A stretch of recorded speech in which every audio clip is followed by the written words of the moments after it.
Hello, welcome to the Quackcast. This is Quackcast number 357. I'm Ozone Ocean, and with me is the Martian Manhunter, Baines.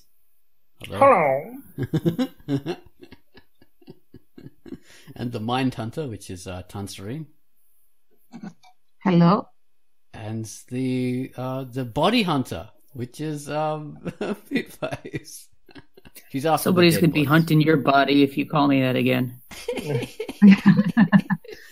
No, you like the embalmed Stalin and the mummies and stuff. So not Stalin, Lenin. That's it. I always get those. Yes. So, you know, it's all Carcass connected. Hunter. Carcass Hunter. All right, so we're going to be talking about sexy villains, which is a bastardization of a thread that Mega Daniels came up with. Mega Randalls, Mega something. Mega R. Daniels. There we are.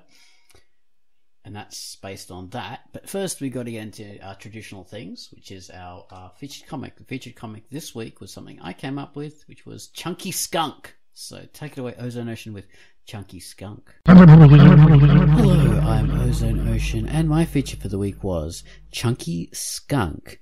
Vincent is a bit of a chunky skunk. At least, that's how handsome Ben Hopper describes him, leaving him flustered and angry. But it turns out that Ben's feelings were a little friendlier than Vincent first thought. Teenage love and dating.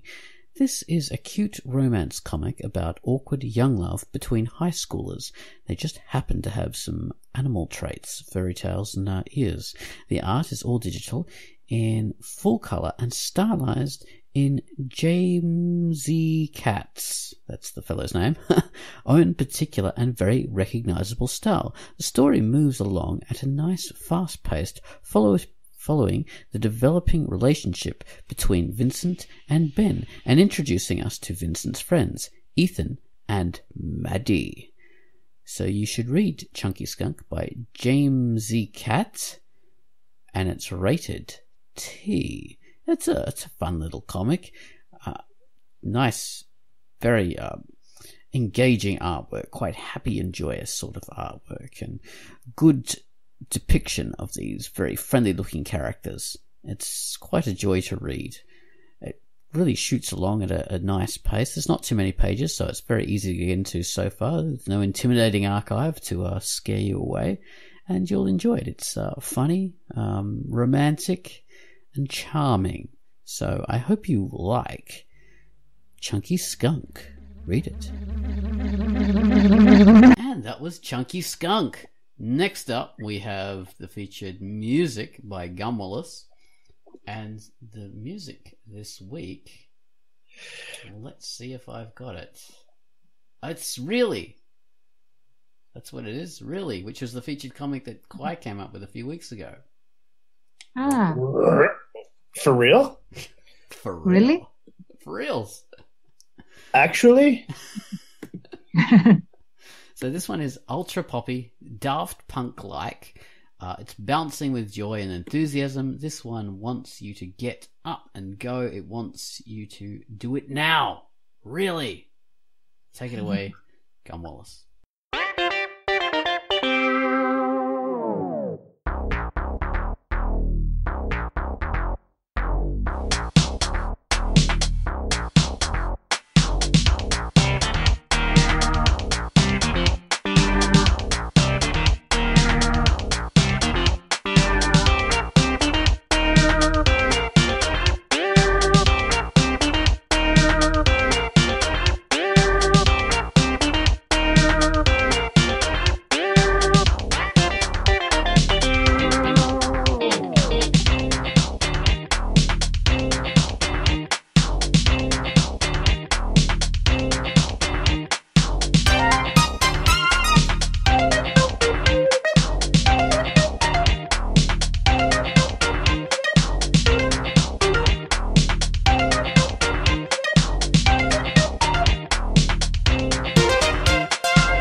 And that was a featured music by Gum Wallace. It was Really. And the comic is by Hangry Hermit. Hangry Hermit. It's rated E. Hangry Hermit. Okay. Sexy villains, guys. What do you reckon about sexy villains? Should I do my rant and then just you can demolish it, or? Well, we could. Are we going to read the posts and sort of talk about it? Do your rant in a very sexy villain's man. I always do. Should I mean, we've got to do the post from where. That's it, Baines. I'm sorry. I had a backache. Who is that scream by? It's called the Howie scream. The Howie. That's the one. That's the crap scream. It always sounds cartoonish. Just, you notice that way more than the Wilhelm scream. Okay, so we're off topic here. Yeah. Sorry about that. Okay, sexy villains. Okay. From one of the common ideas is that villains are sexy. Being bad is sexy. Being the bad guy or bad girl is sexy. From my point of view, I think that's total bullshit. I don't think being the bad guy is automatically sexy. I think that is an idea we have developed in recent years because we often have a sexy bad guy.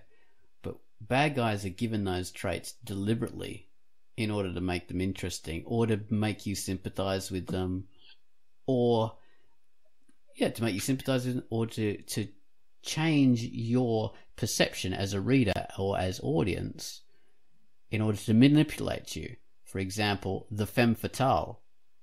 That is the sexy female character type. Not all female villains are sexy. Only femme fatales are.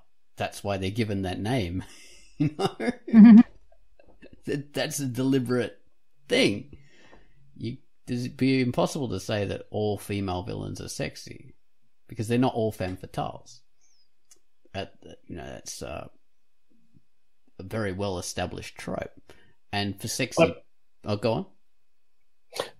I don't want to interrupt if you're still mid. Well, I was just going to say for sexy male villains, it's the same thing. They are given traits that make them attractive for the audience by the author for various reasons. If you're a good author and you know what you're doing, you're going to manipulate your audience to see them in certain ways, like Tanserines' comic, Without Moonlight.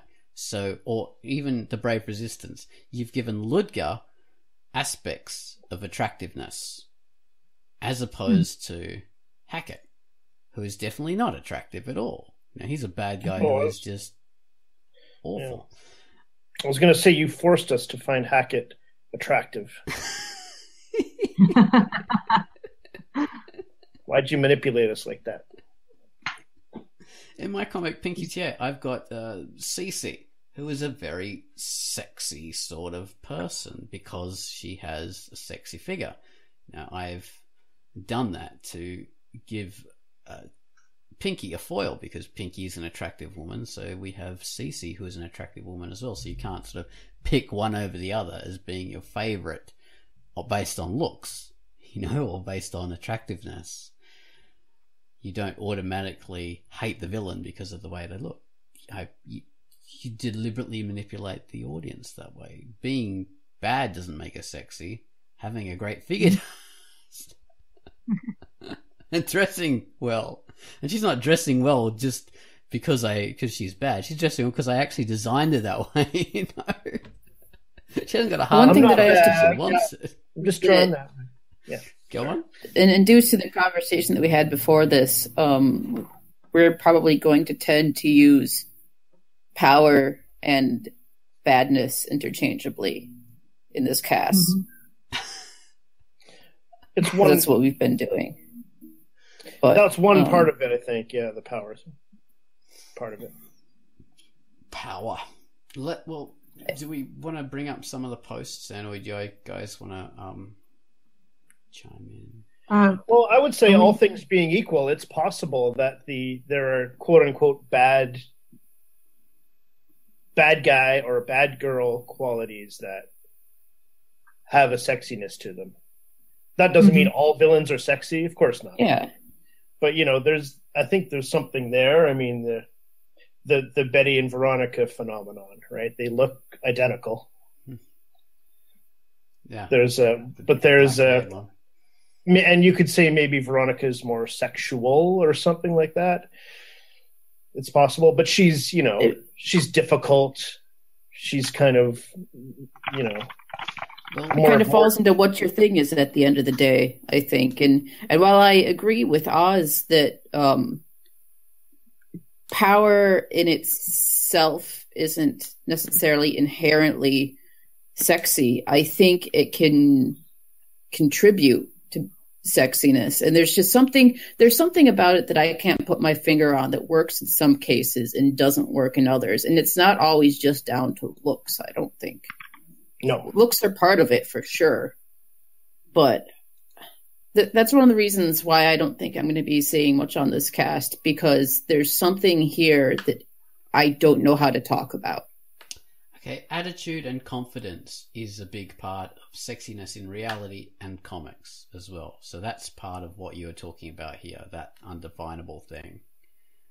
Someone who's... Yeah, but that's what cannot not go into a definition of power. Those are powerful attributes. Mm-hmm. Those not necessarily... Maybe we should define what power is. What kind of power? Is there a specific kind of power we're talking about? Yeah. Because power is... Bravo's idea that he brought up was power is an aphrodisiac, in that is power over other people, as in people underneath you. You are a general, you are like a businessman, a CEO, that kind of thing. Like influence. Yeah, influence, that power, rather than personal magnetism, which can lead to power, or that can be a part of that personality, but we could also say, and adding to that the alluring kind of power is the one that offers a sort of security to the follower, in the sense that, okay, maybe the guy is evil, but he has benefits, or he offers some benefits. That's a good relationship. Or he offers some, or she offers some sort of protection or access, or gives access, or is like a stepping stone even for the minions to something that isn't normally available to those that aren't minions of the bad guy. Well, then you've got a character like a pimp, who is classically, he has his power, and he offers for his working girls, he offers them security, and he also offers them he finds guys for them, and that, so he is powerful in that way, but he also, in a sense, it is a kind of and that pouring around to the pimp. Yeah, sure. And that character has a sexual magnetism to a lot of people, because he has women under him as well, but he also has this direct kind of power, this absolutely tangible sort of power. You can depict that in fiction, that he has this influence, and people admire him because of that kind of position. Even though it's a fucking awful thing in reality. Pimps are not really, rappers have sort of elevated them, but traditionally pimps have not been a sexy kind of thing to be. I think the sexy villain as a product of power would be more like a Lex Luthor kind of villain. The type that is very self-assured and always has he thinks ahead and is 3 moves ahead in chess, and can predict a lot of things, and isn't afraid. He's competent. The fearlessness also, the at least the bravado and the display of lack of fear before, at least the staples of society, like the law. Yeah. say a lot of those traits are actually masculine traits, really. I mean, that is like the fictional idea of the alpha male, that whole myth that you've got someone who is prime, Sorry. in that kind of position. So that's not necessarily the power. Say if that character is real, what Bravo was talking about, there's access. The aspects of power would be his being wealthy and having assistants and people working for him. That's that power and that influence over politicians. Whereas those self-assuredness and all that kind of thing, that's the way it's expressed in a comic. But those are masculine traits, which are sexy regardless. Do you know what I mean there? I'm thinking, for example, like I'm thinking of, and that's actually part of a little bit of a thing that occurred to me yesterday. I was making my update, and I was thinking about X's and how he is very much. He's a very fun villain. It's extremely dangerous as well. You're welcome. I really enjoy X's in general. I mean, he's I hate his guts, but he's the I X's love of evil. Yeah. And then I was thinking about, and I will probably butcher the pronunciation of my own character's name. And I was thinking about Eichel that I was drawing yesterday. And I don't find him sexy at all. Like he's like the most unsexy evil overlord I have not ever seen necessarily, but he's high up there. And I think that there is a difference between those two different characters that make the one very sexy and alluring and fun, and the other one not so much. At least in my opinion. I don't know if you find. Do you find him sexy, the German? Physically attractive. That's the one in Without Moonlight, isn't it? With the yeah. He's got the whore. What's that? He's got the whore. Yes, Iris. But he's a pimp. But he's physically attractive. You're gonna drown me. He looks good, so he's got that for him, So he's got a great hairstyle.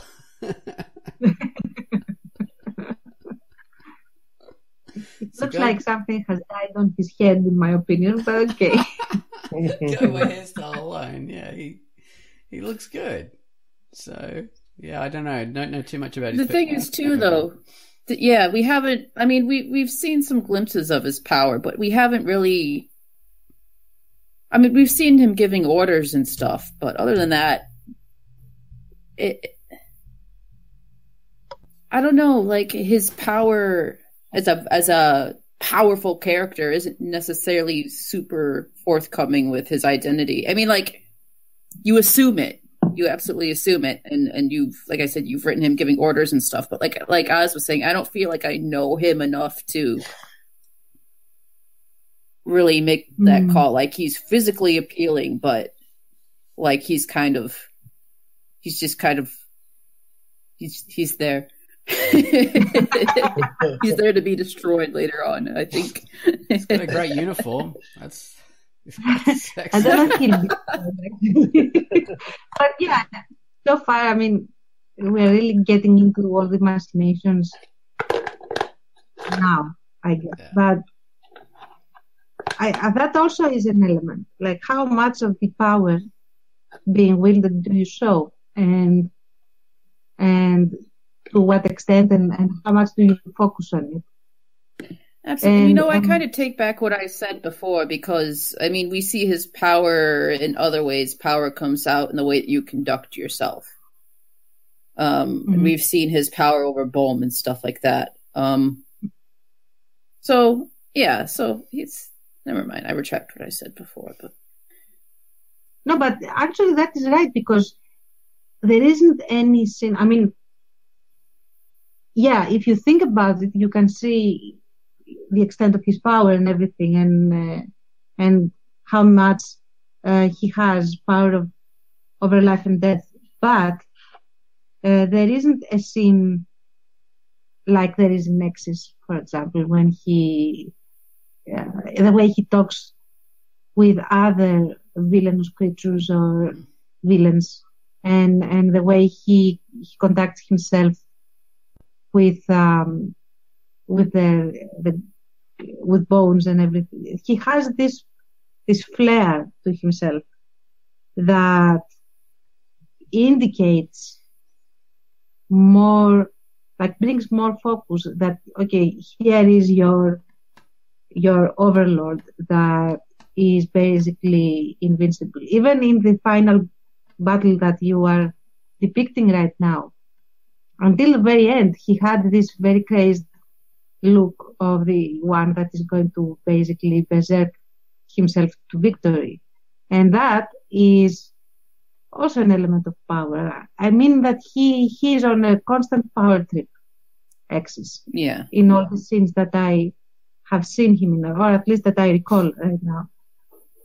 Whereas the villains, at least in Without Moonlight, don't really do that all that much. Like they do exercise power, and very, very potent power. I don't know if you can say that, but they are very much doing it in a low-key manner, I suppose. I mean, they don't advertise it all that much. They just do it, and you find it out from the results. Well, it's within the mechanism of within the structure of their world. Like, say, if they're in the military, it's power within those hierarchy that they exercise it. And with Orestes, it's within the hierarchy of his resistance cell.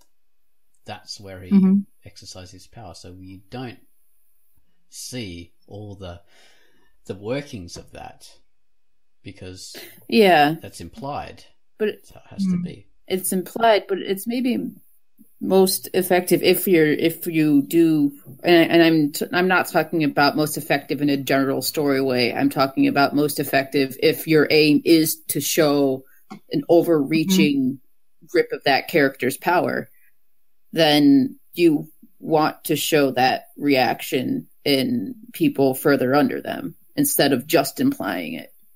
And so that's why I actually do like your and that it is so opposite from Exodus in that way, because it leaves you to question, well, how much do these troops further on down the line at like Arthur's rank and stuff like that, how much are they aware of him, how and his power? There's a hierarchy, but of him and his power as an individual, how much do they truly care about that at their level? Aside from the fact that he's the one that gives orders. Sure. And for Orestes, I mean, I don't think he could even qualify by a long shot for being that sort of villain, because everybody talks back to him. So I don't think, like, there is maybe the one person that was idolizing him died, and she even died off screen. Like, she wasn't even in Without Moonlight. I do see Orestes as being someone with more visual power than a lot of the Nazi soldiers, because because with them it's just okay, it's a given that they have power because they are within this military structure. They're the invading, occupying force, so they just have it. Whereas he is someone who has seized power, and he has made this power structure within this cell. You know, he's built it up for himself, and he represents a powerful faction. Whereas none of the Nazis do. They're just part of a machine. Whereas Orestes is the top tier of a thing that he constructed himself, and that's against Basil and the other kind of resistance people. And he is a focal point for, you know, the British resistance people to come in and that kind of thing. So he is powerful, and he can decide, no, we're not going to devote resources to rescuing Fotis. We're not going to do this. No, we're going to do this instead. And so for me, he's far more visually powerful than any of the other characters. For me, you have a point. Yeah. It's just from my perspective. Because it's not necessarily, I don't like him at all. I think he's a horrible person. Yeah, that was going to be my next question. Does he come across as sexy? Not at all. But he does have those aspects of masculine power because he is in control, and he can tell people what not to do and what to do and what not to do. So he does have those kind of appealing qualities that could possibly be appealing. But he is a more repellent character because morally he's not someone who you align with, or not someone I align with. Maybe someone else does. Maybe he's also not as refined as you would expect for a sexy villain type of character. Like, he's an engineer. He's broody, not brutish, but he's simple, direct. Exactly. Yeah. Yeah. So yeah, he's a powerful person that, I mean, obviously I'm a heterosexual male, so I'm not automatically going to find a heterosexual male character sexy, but I do understand sexiness in both male and female characters regardless. And for me, there is not an aspect of very much sexiness for him. But I could see how Martha could possibly find him as a choice, the female sniper character who is quite sexy. I could see how that would be there.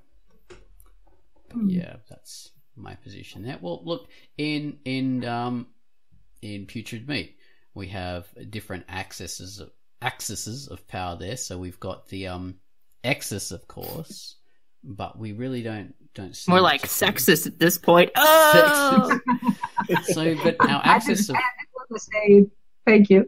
Our axis of power is Bones and Igor. So we've got those two people, and both of them are leader characters. Both of them are powerful within that small group that's in a significant portion of the comic.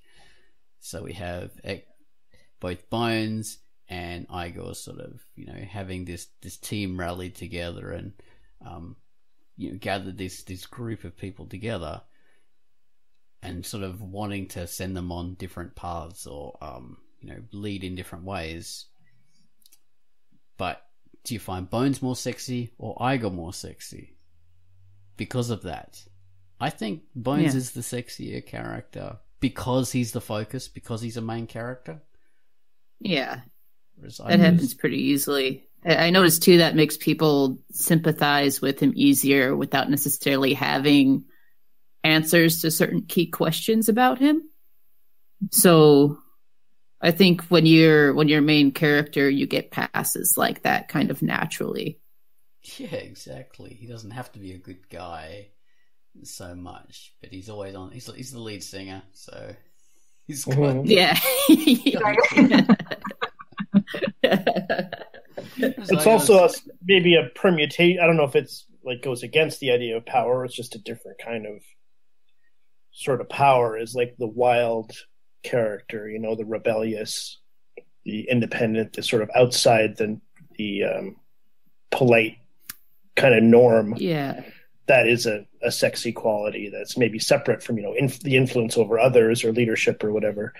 There's definitely a confidence to that, but a wildness, and that would be more of a cross-gender thing, I think, too, because a female character who is more sort of wild in behavior is, whether that's a confidence thing or just sort of there's an excitement to it or whatever, that can be definitely sexy.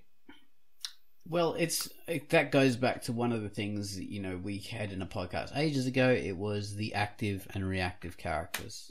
So reactive characters lose points for sexiness for most of us because they're too passive. Active characters gain points because there's confidence in there. They make things happen. they're doing things, so we find them automatically a little bit more sexy. We tend to, unless you're a weirdo and you like passive characters. That could be it. Could be something along those lines. Yeah. So that's why Veronica appeals to us often more than Betty, because Veronica is more active and doing things. Even though she's bad because she's actually making stuff happen, whereas Betty is a bit more passive and just being a love interest, you know. So there's that. I mean, she's also, you know, she's smart. She fixes cars. You can sort of trust her. She's easy to be around. I've switched over in my aging years. So I'm more of a Betty fan now. But so people find Velma more Veronica's way too much work than Daphne from Scooby-Doo, because even though Daphne looks fantastic, Daphne never does anything. She's just like the female version of Greg. You know, is that the character's names? I'm not sure. In Scooby-Doo. Greg. Whatever. Peter, I don't know his names. The guy with the bandana, you know, the white shirt, whoever. Who cares about him? It's Daphne who is Daphne Fred? And Velma. Fred, that's it. We need Greg to be like our stand-in name for characters that just don't fucking matter.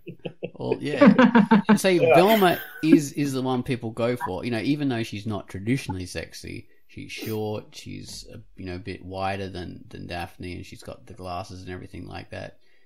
She is automatically more alluring because she's active, she's in control, she knows things, she's smart. So. I've got a friend, he's got I've known him for probably going on more than 10 years now, and that whole time he's just had like this huge thing for Velma. It creeps me out a little bit sometimes, but at least it keeps him off. He's dressing as her in the, when it's night and no one's around, admiring himself in the mirror. Oh, Velma, you're so sexy. I love it. Yeah. But yeah, so there's that. So a character who is bad but also active instead of reactive, that's a sexy quality. So it's not necessarily power per se, but it's someone who is not passive, someone who is able to make things happen. That's a sexier quality, a more interesting, alluring, more attention-grabbing quality, you know? I'm also thinking that, like, I've been thinking all the works where you do have sexy villains and everything, that it might take a specific set of parameters for the work itself, like the setting and not the premise, the stylized feel of the work for a sexy villain, for a sexy, alluring, mastermind, powerful, win all sort of character to fit in.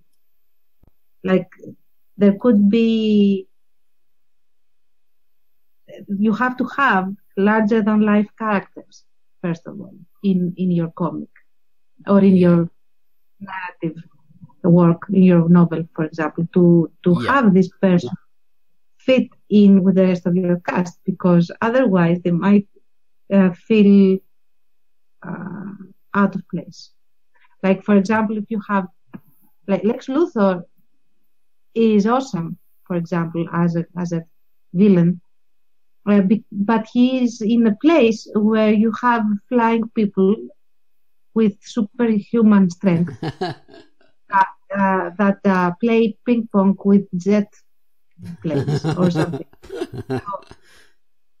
So of course he fits, and he fits very well, and he even sounds subtle, comes across as subtle compared to some of the other characters. It's but if relative. you take, if you take Lex Luthor out of that context and you plop him into some other kind of setting, maybe he won't feel so awesome and perfect for the role as he does, but rather more even but rather more even out of sync, like out of touch with reality. Like he would probably come across more as the half-crazed villain that doesn't have much of the stretch before him or so. So yeah, that's very true. They have to fit within the environment that they're put in, or else, yeah. So they have to sort of match with the kind of goodies that you have and the kind of baddies in order to fit within that environment. So we've got like the villains in, say, Venture Brothers, which like the what's he called, the Monarch. Just totally stupid villain in any other context, but it works beautifully within that. And of course, he's very powerful, but not the least bit sexy at all. Right. Yeah. I doubt he's anti-sexy. Find himself. He seems like a weak individual otherwise, so that the personal power is very contrasted with his power over others, but he's got that confidence power then too. So it's a weird thing.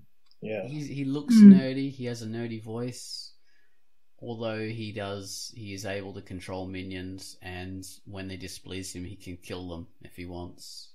And he can, even though the Venture Brothers always, not Venture Brothers, but Doctor, whatever his name is, and Brock, they can flatten him easily.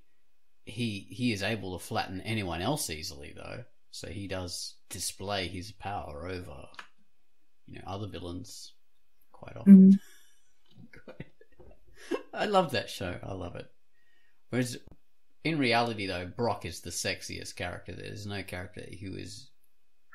And Doctor. I thought it was the Muppets. The Muppets? The sexiest ones. Dr. Girlfriend's tiny little. Those little creepy things that follow her around. Dr. Girlfriend is quite a sexy character, except for the voice. I mean, that's yeah, the voice.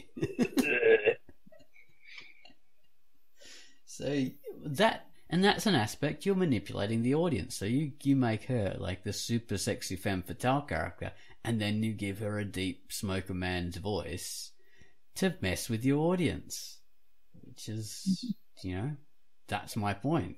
It's all designed by the creators. It's not but I wonder if the more you get used to that voice, the less likely you are to, the more likely you are to start finding her attractive. It always turns me off. Possible. Does it? Yeah. You're more likely to get used to the sexiness of the character and not find that sexy anymore, rather than you are to get over the voice. You sort of maybe other people do it the other way. That's what you're more likely to do. Bunch of foot fetishes, probably. Who knows? I'm sure she's got to have a following of some kind. I'm absolutely positive. Positive, yeah, she must. Yeah. Oh, everything does, but they're the exceptions. For me, Brock, I think he is obviously the most sexy character in the whole show. What are you doing, Pitt? Trying to pull your eye out?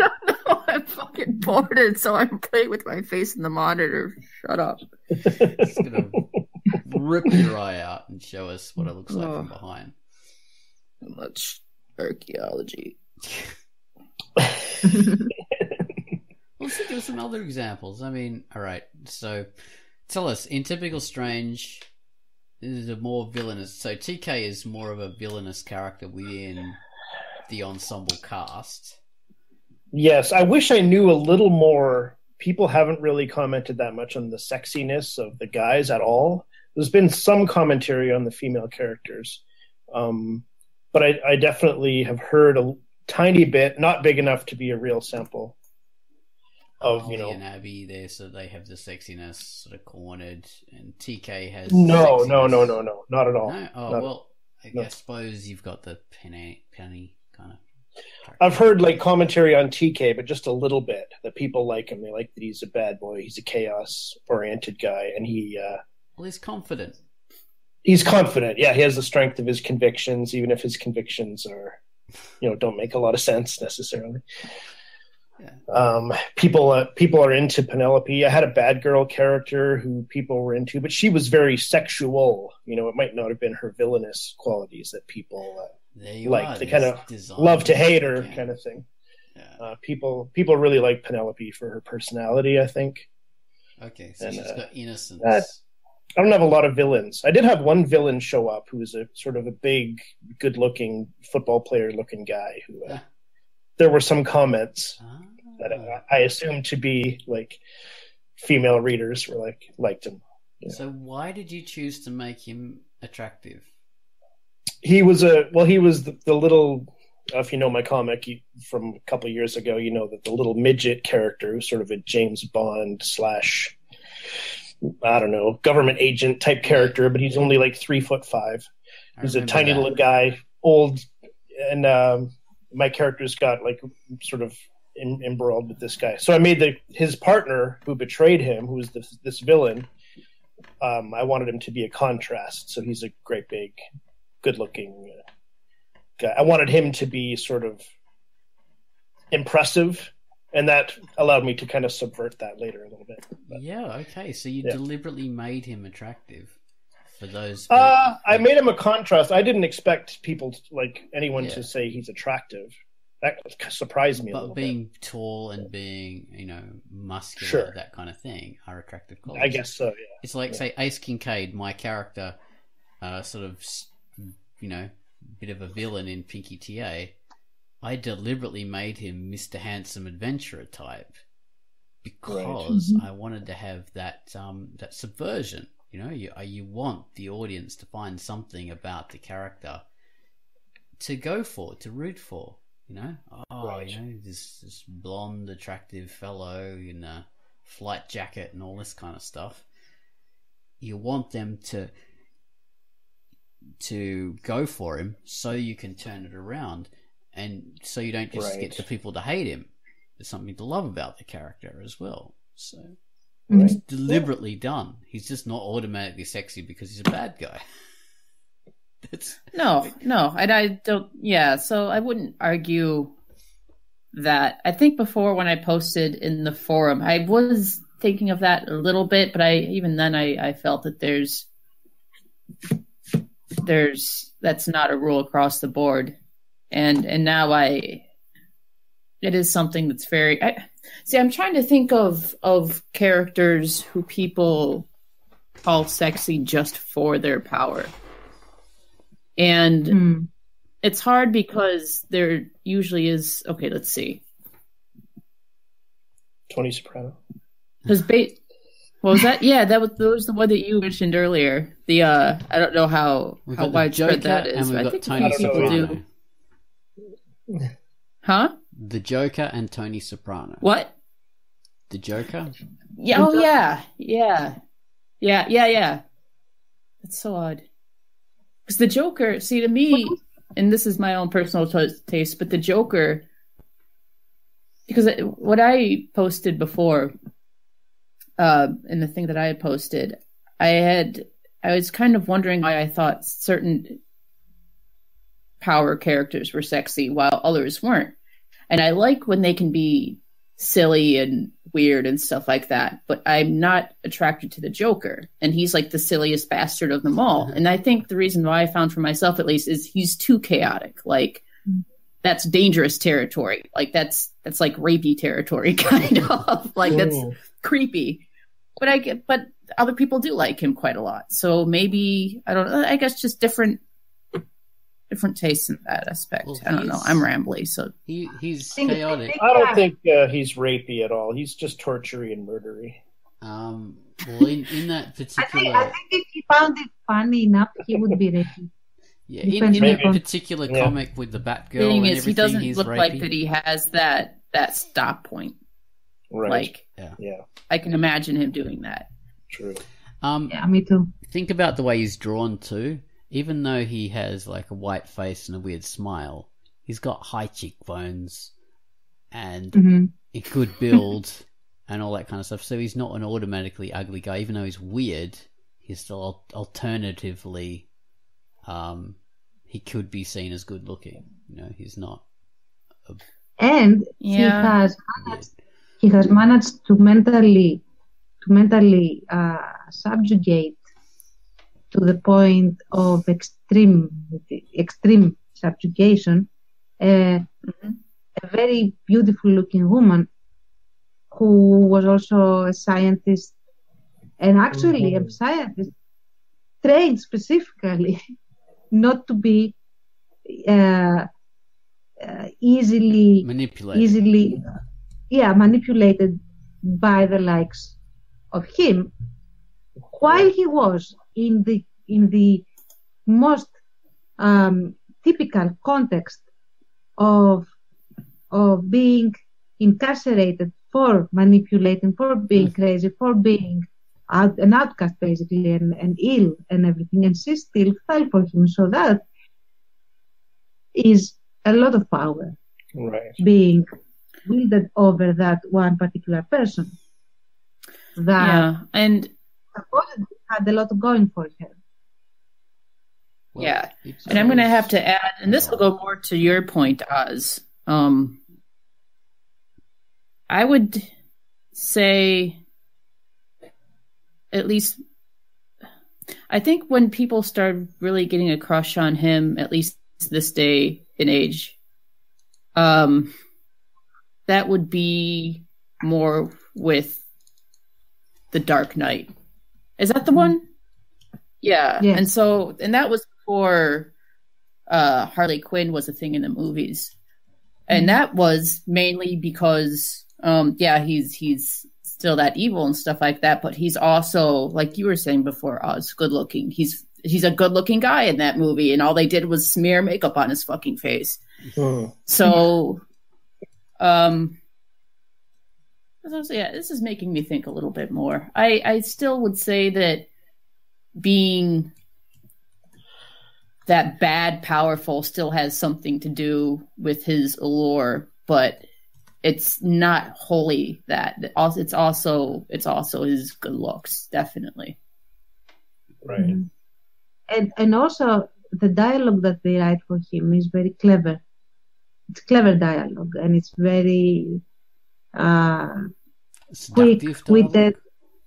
Yes, it's very fun dialogue, which is an element that, when you write good dialogue, the idea is for the audience not notice the dialogue. But the way that the turn of phrase, the flair, the personality that is projected through the way someone speaks, especially when it comes down to comics and narrative works where dialogue is the force that drives forward, that tells the story, it's extremely compelling. So you might have even a character that objectively isn't very handsome or very attractive, but Loki comes to mind. Yes, exactly. I haven't watched any of the Avenger movies or anything, but I know there are so many people that really have a thing for Loki. And since I haven't seen the movies, it really strikes me as bizarre because I think he doesn't look good, and I think his costume is fucking ridiculous. He just looks like an awkward sit-up. Yeah, and on the other side, think of Hannibal Lecter. Like, he's a middle-aged man with a receding hairline and a stupid look on his face most of the times. He just looks at you with a half smile and goes, that sort of thing. So that's not very,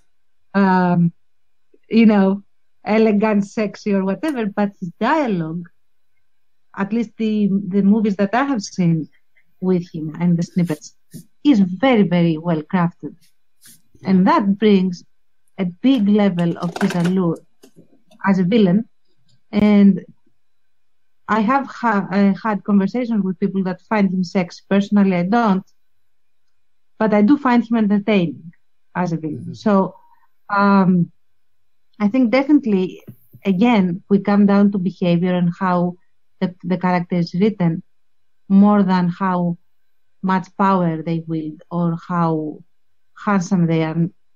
I mean, they add, of course, they add, but I think it's how you animate this character in a sense, how you make him come alive on the page, and how much of the allure that is required for the sexiness you ascribe to this character.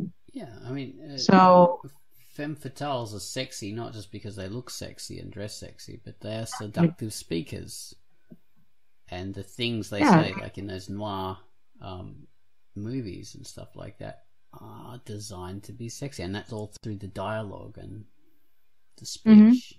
Yeah, it's like one of those tripods, there's the looks, there's the costumes, and the movements, but it's the voices. That's another, not voices, the dialogue is another huge leg of that tripod, isn't it, that holds it up. So I would definitely think of that is a big part. And also I think that depending on the age group and the cohort that we're talking about, there's different kinds of villains that come across as sexy.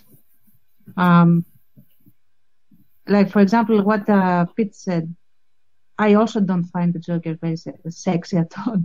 I find him actually ridiculous and annoying, to be honest, to a very big point. To a more mature person, the Joker's an idiot, but to a younger, more impressionable person, that chaoticness is appealing because they like the idea of fighting against authority, so that becomes more sexy to younger, more inexperienced people. That's an interesting aspect. Yeah, and maybe it's also a level of your experiences, in the sense, not necessarily maturity, but I think that I had commented on that before we started recording, that a lot of the entertainment value comes because you are the spectator and you're not the one actually experiencing on the receiving end of what you're safe. You're safe. So the level to which you can, or you automatically empathize with the people that are on the receiving end of the villain is a factor, at least in my opinion, is a big factor on how much you can be allured and find sexy this particular villain. Because if you get into this trip, so to speak, of thinking of what it means that this character is doing X and Y and Z things, or you sympathize with the victims, then you don't find the character that the sexiness is lost. Yeah, that it sometimes, because remember, there's a difference between. So sexiness is its own thing. Sexiness doesn't necessarily always have to mean this is what I root for. I mean, yeah, it doesn't even have to necessarily mean that this is what I would date in real life. You know what I mean? It's okay, because I was taking it to mean like this attracts me. I feel it attracts you. For example. Well, I mean, you lose some of the attraction to someone when you learn different things about them. That happens. Oh yeah, absolutely. You like a person, you learn something about them. I don't really like you anymore, and that can happen with villains as well. You find a lot of things about them sexy, and then you learn more about the way they treat other people or whatever, and you think, oh god, no, sort of lost my appeal now. I don't really like them anymore. All right, so I guess I have reservations about this because it brings up notions of maturity and stuff like that, like you're saying, and that's not really. That's a big bridge to cross on this kind of fucking chat, is talking about people's maturity levels and stuff like that. Because I guess I get a bit defensive because I go. What? No. I'm rambling. So you get a bit defensive. Well, I mean, my point about maturity is that this is a well-known thing. I mean, there's this meme going around about that as well. Once I used to find the Batman sexy when I was really young. Then I found the Joker sexy. And then I went back to finding the Batman sexy. That's the idea, because as you grow up, you sympathize with the person who is wanting to restore order. You sympathize with that person. Then you sympathize with the person who is wanting to fight against that and, to be random and, who is against authority. And then you realize, hang on, my whole existence is built around authority, and stability. And it's not really sexy to fuck things up. I think that's what is the maturity thing. Yeah, I don't want to label that maturity, and I'll explain why. I wasn't talking about maturity. I was talking about experiences and needs that you might have at any given point in time. Because what we feel and what we project and what we want to experience in characters, not only villains, heroes as well, varies depending on what we're going through in our real life, so to speak, and the things that worry us or the things that we desire and where we feel anger, for example. Now, I want to give an example that isn't about villainy or sexiness or whatever, but I think that it illustrates my point. And it doesn't have anything to do with maturity at all. So there was this old anecdotal story that has been recorded in several books about the French Revolution. I might have talked about that before, which gives the account of this old woman that was sitting next to the die where they were beheading noblemen, and she was knitting a scarf, but she was knitting it so that every time a head fell, she knit a row of the scarf. Yeah. And she had a very long scarf, and she did it among the cheering of the people and everything, and she was very glad. And I remember that when as a young girl I read about this, I was appalled by this woman. I found her disgusting and very much frightening in a sense. She could very much be even villainous or whatever. But growing up through my experiences of oppression and what it feels to be oppressed and feel desperate and have loss and experience loss and watch other people experience worse loss and so on and so forth, without still approving of this and liking it, I came to understand it. So she transcended the status that she had as a weird old sick bastard old lady to someone that had been through enough shit in her life to be in this mental state to actually need to do this.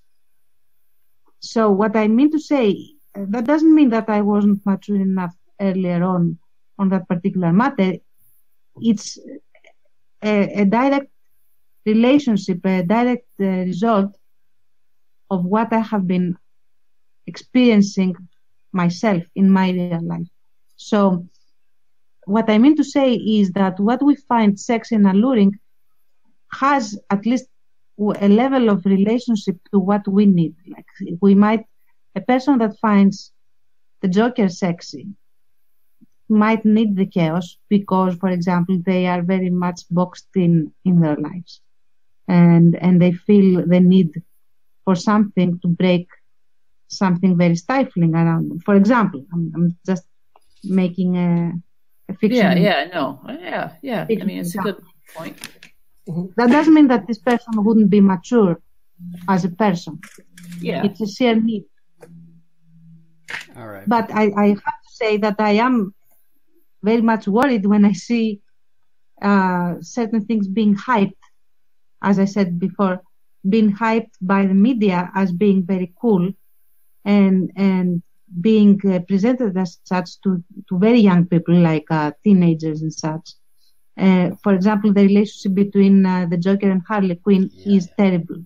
It's toxic and shouldn't be idolized and presented as something cool and awesome, because it promotes, both for the boys and the girls, behavioral patterns that are very, very dangerous and traumatic for both of them. It's an abusive relationship. It's a classical relationship. It's not only abusive. Like she, if she wasn't a cartoon, she would have died several times. So, so there is the level of maturity, I think, is only a correlation of how much the hype gets across. Well, the experience is part of maturity. Internalized. But what appeals to people, the hype aside, I think has more to do with what they need. Like their needs, their needs of what to get from a story. Yeah, that's a big part of it.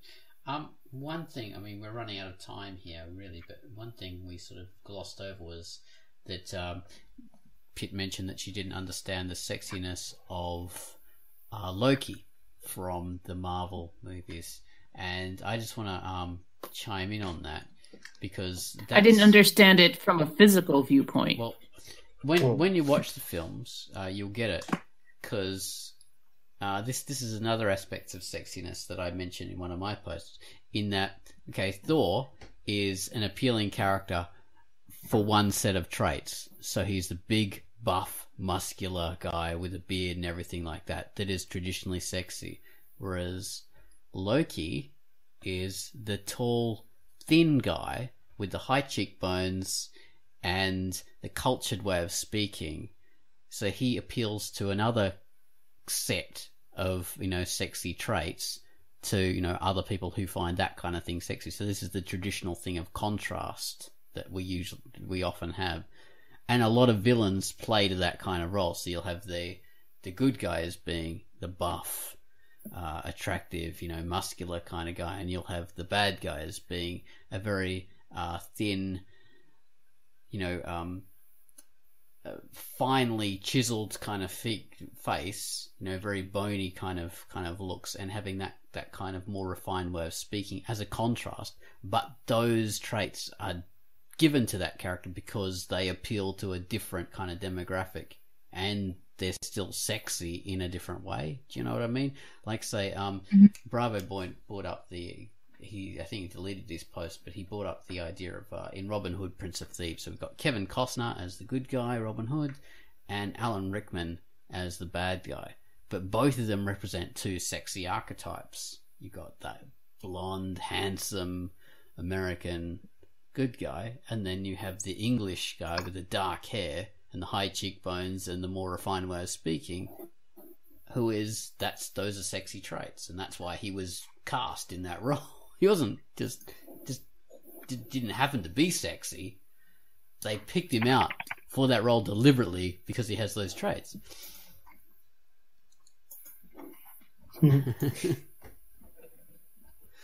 But so yeah,